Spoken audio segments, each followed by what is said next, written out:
Hello. Hi, Larry Bennett. Would this be Zig? It would be, and you are comfortably zoned with me in Alameda, California, right across the bay from, it's San Francisco, right across the bay. And I'm here with the guest, but the guest isn't here. The guest is in Texas, and I call him the Don Quixote of the Internet. Larry Bennett is fighting the blue wave in a state that really wasn't cut out to be blue. And I want to know how you do it and what you're up against and what the political climate is for you in Texas, if you would. Well, the political climate, Zig, is fine. Texans have evolved. It seems to me I've been here for about 40 years, and I've never seen anything like it as far as Democrats coming together. To me, I never felt the presence of the Democratic Party that much other than the elections that I was supporting, or if I happened to work for a candidate. But without statistics, you would think there were no Democrats in Texas. That was the rumor for a long time. And I believed it.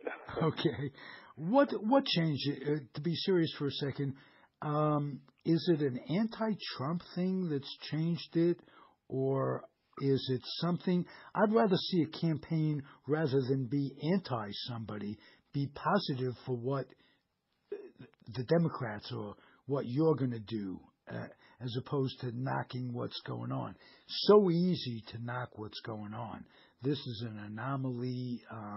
We've never had a president that was so far removed from being a human than that I could remember since the good old days when our founding fathers were slave owners. So things on the more things change, the more they stay the same. But I want to know, was it that? Is it something that the Dems are coming up with to help, or is it just tearing down Trump? Well, okay, when you say tearing down Trump, that implies that that is the only reason, or that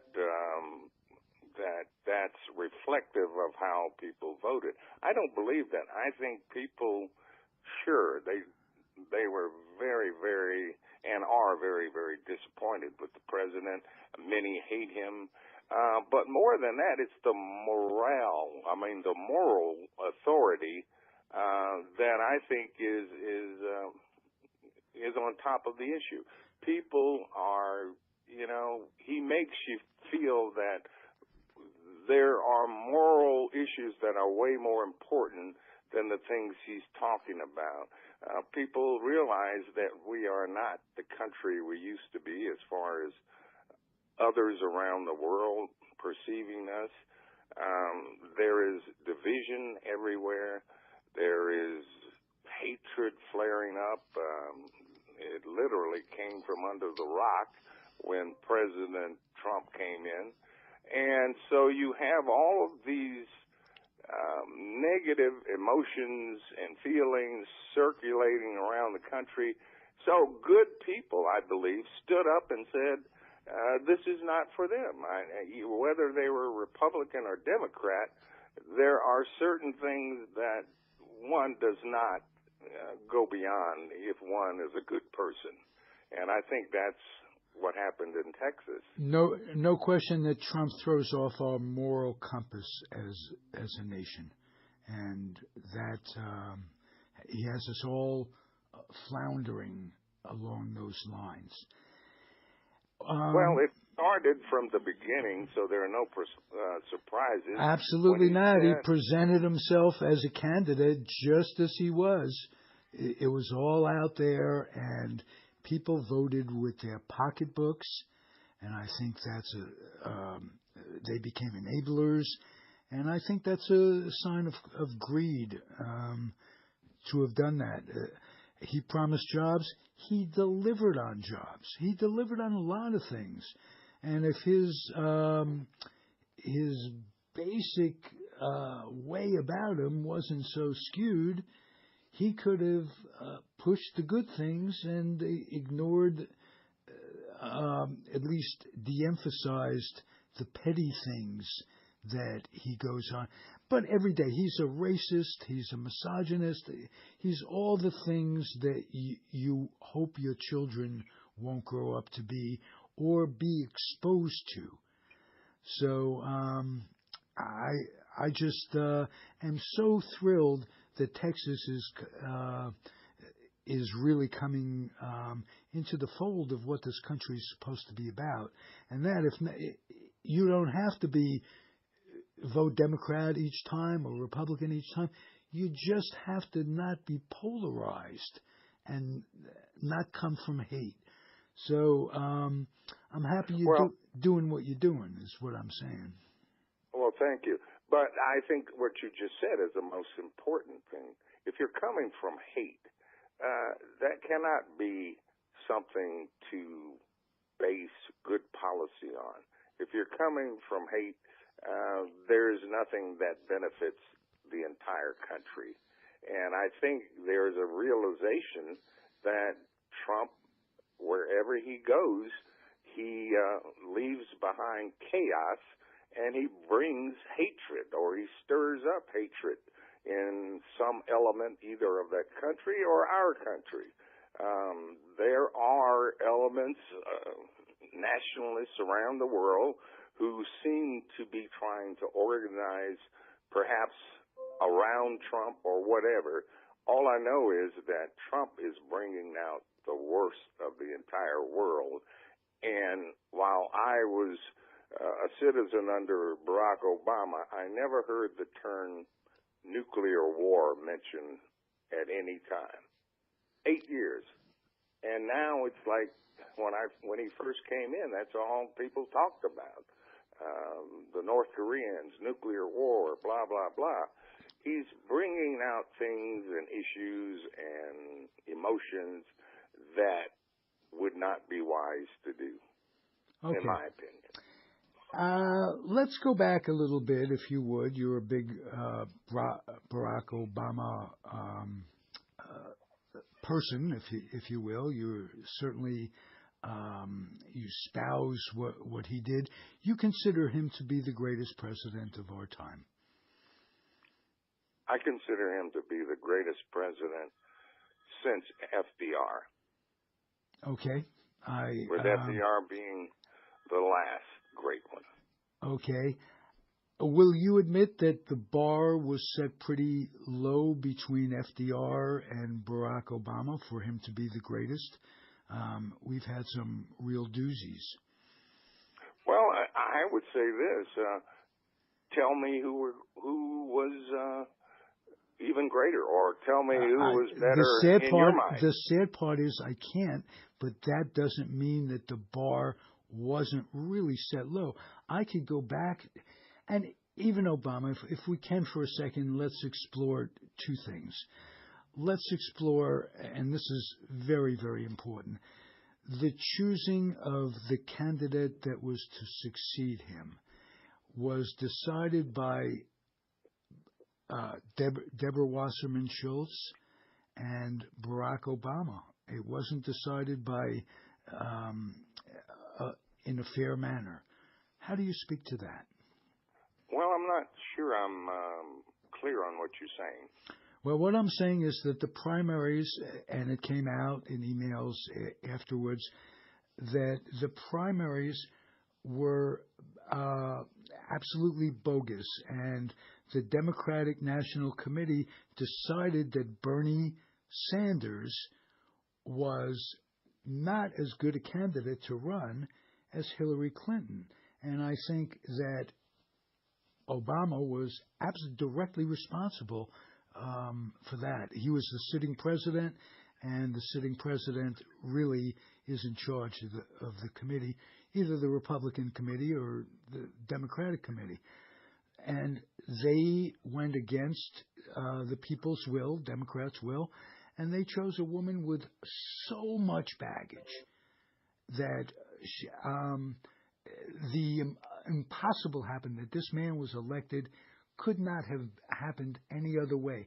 If Bernie was the candidate, it would not have happened. And I think Obama is in danger of that being his legacy. He's never come out and discussed it. Hillary was his Secretary of State, and she ran on Obama's record.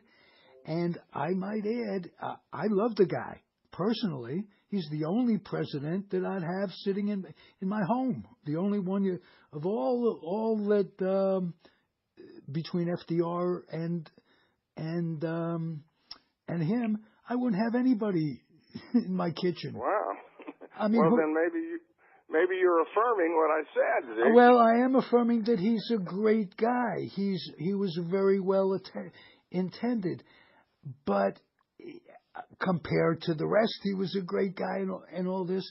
But you know, he did drone, he did wiretap, he did all those things that Bush did. He did, and well, I would say this: he continued the war, and yes, he used drones, but very effectively. He took out the leadership. Instead of sending in 25,000 men to take out a village of insurgents in Afghanistan, I think he found it a lot easier to take out about 5 or 6 leaders, which no doubt absolutely, but program back. But not always. Not always. He It did was that effective. too. That's It was all I can say. effective, but he did use them somewhat recklessly. Civilians, wedding parties, all kinds of stuff was bad. Well, Zig, war is hell. I've been in war. I was in Vietnam. I know there will always be casualties that were not predicted or planned for, or even that were regretted later. However, that's war. And when one looks at Obama, I'm not sure what he could have done differently by trying to take out his enemies without... And I'm not sure there's anything he could have done on any level, because of the inordinate amount of disrespect he got from Congress, and they crippled his administration. The worst part of it was the Supreme Court nominee that they held off for a year, and this one that was yes. horrible. And if the Democrats took any loss that is irrevocable, it was the appointment of Kavanaugh, not because of the fact that he wasn't deserving or his demeanor and all that. He certainly wasn't deserving, and he certainly did have a demeanor, but his ideology is so bad to take us back, the potential of getting rid of Planned Parenthood, of taking us back, basically... Roe v. Wade is on the block. Exactly. And not that I'm a big proponent of each, but I recognize the right of people who have that right and who do not want it taken away. And I recognize that, or in my belief, women should make their own decisions about their bodies. Exactly. That's my take. No question about it. And that is what we risk losing because of that appointment. Zig, let me go back to what you were saying. I take it you've got sort of a mixed feeling about Obama, and I'm not exactly. sure He becomes the lesser of the two evil between Trump. I think that he was incredibly well intended, and he had a lot going for him in comparison to some of these other evil war criminals. Like he succeeded Bush, and the economy was so bad, and he doesn't get credit for starting the resurgence of jobs. I'm just saying that I'm always going to remember him as directly being the person who put Hillary as the candidate rather than a much more well-deserving gentleman in Bernie Sanders.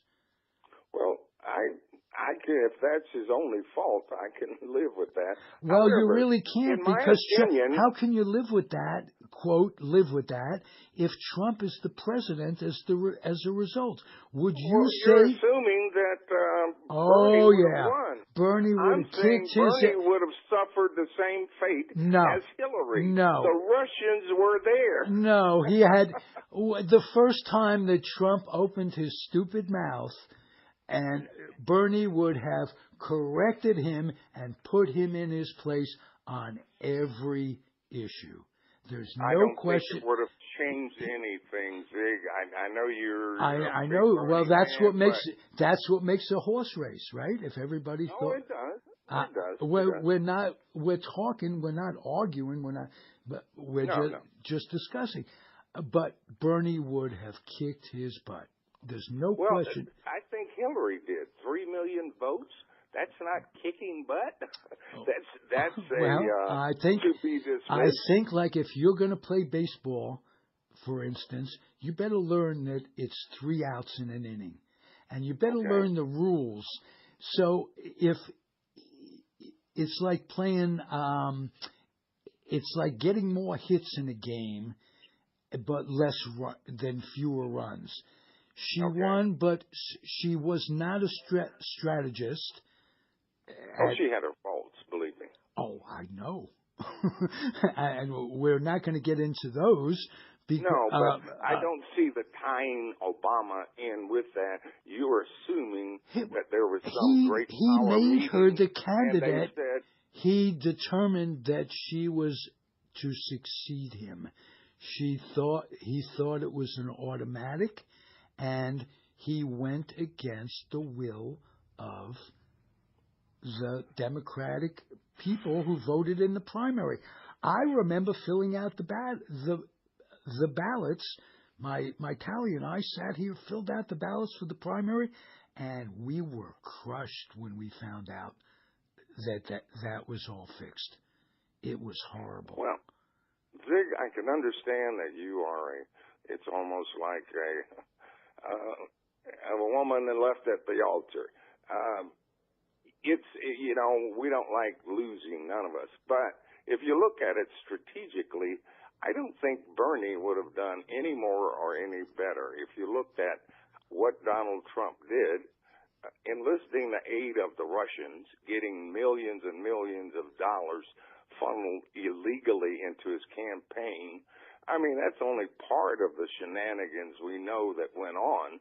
So what makes you think Bernie would have avoided that? What makes you think he would have done better even if he got 3 million votes more than Trump? I can't tell you what makes me think it, but I think it. And I agree. And I respect that. Yeah. I respect that. And I respect the fact that he was the best we had.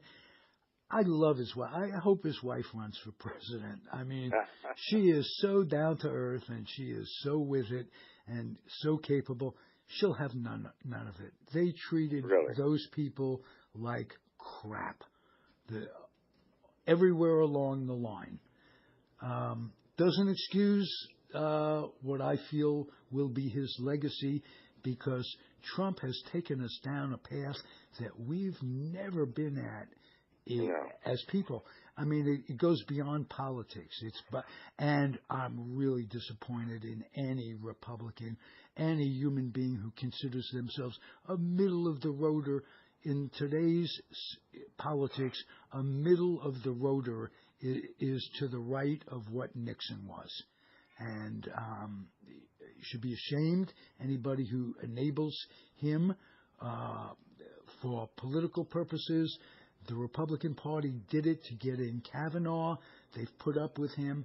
But you know what? January 1st, he's going to face a whole new ball game. He got Congress on our side, got already commissions being formed to look into this, that, and the other thing.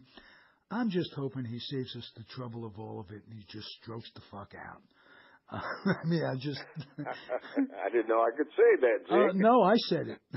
I know. Well, I felt like saying it a couple of times. All right. Well, that's the nice thing about internet radio, podcast radio. We're not governed by anything but our own feelings and our own thoughts. So, Larry, what are you doing? What are you doing constructively in Texas right now that we can come back to you as a guest every now and again and see how you're progressing? Well, right now I'm going to continue pushing my democratic sentiments as far as I can on the internet and in particular Facebook. And I'm retired, so I'm retarded. Plenty to occupy my. Hey, let me ask you this, Larry. You mentioned something on one of the posts that you posted that really got my my curiosity up. You mentioned that you've done some tracking on possible trolls and trolls provided by the Russian government. I said that I've read articles that, first of all, said that Russian trolls are real. They're either Russian trolls or bots. And they explained how and why Putin came up with this idea. And they went into how he worked it. And of course, I'm not an expert, but paraphrase it for us. Well, first of all, that's a little glossary. Larry, what's a bot?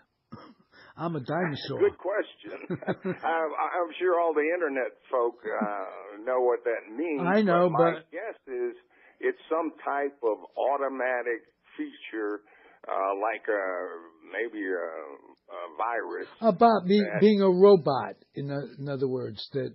Oh, there you go, robot. Okay, that could be it. That they post automatically or stuff that I don't understand, which is a lot of things. Believe me, you're not alone. All right. So there is, in truth, an organized situation where people are trying to affect the opinions of people on social media.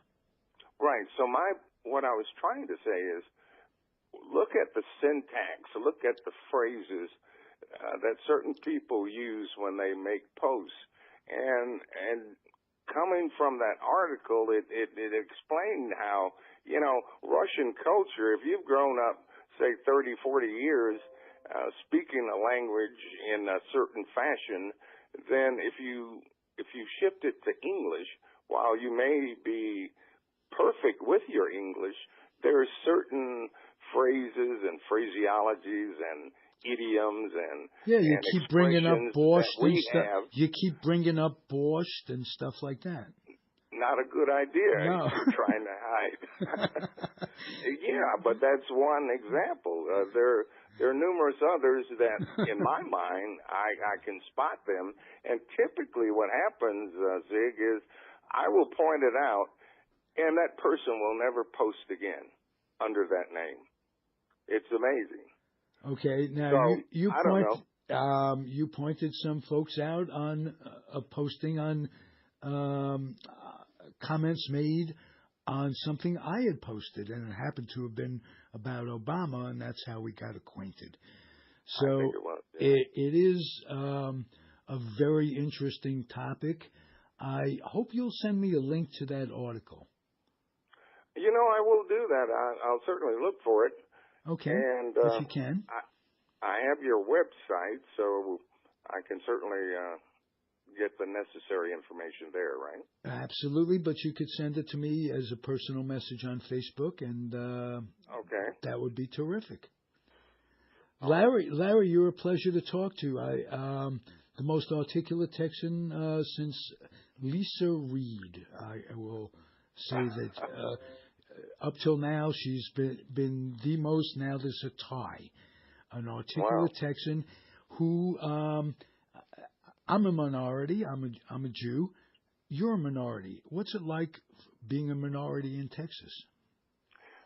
Well, it's like being a minority almost anywhere else.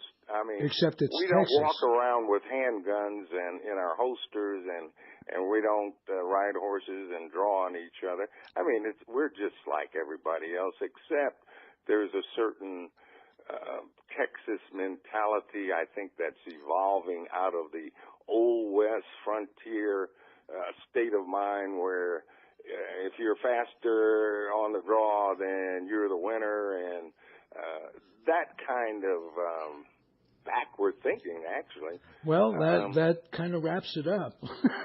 But, yeah, I think that's it. But what's it like for someone who doesn't have that kind of mentality? Well, you live your life just like you would if I've lived in Washington, I've lived in New York, I've lived in Atlanta, I've lived in California, and I've been overseas. So I have been in environments where I am the only one or the only minority, and it's just a matter of adapting to your situation. Okay. And in some instance, adopting the culture around you. Absolutely. You give and you take, and you get, and I'm really happy to have you. You would not be out of place here, although based on one of your pictures, you would be stared at, but no, you would blend in well here, and you would have a good living here and do whatever you want to do. I'd be stared at in all of my pictures. All of my pictures I'd be stared at. Yeah, you would. I would. You don't pull any punches, and I won't pull any punches. I'm being honest. I know. Larry, you're terrific. We'll do this again. I enjoyed this conversation. I didn't think I would, but I enjoyed talking to you, Zig. I am glad that I turned your mind around and you had a good morning. I did. And I'm going to come back to you on a regular basis to get your being. I really like talking to you. Well, likewise. So, call me anytime, and we can talk about anything that I know and some things I suspect. Okay? Some things you suspect. That's a good way of putting it. Larry Bennett from Texas. I'm Ralph Tycho, Comfortably Zoned Radio Network. You are comfortably zoned with the Zig Zag Man, and I want to thank you for listening. Adios, everybody. Thank you again, Larry.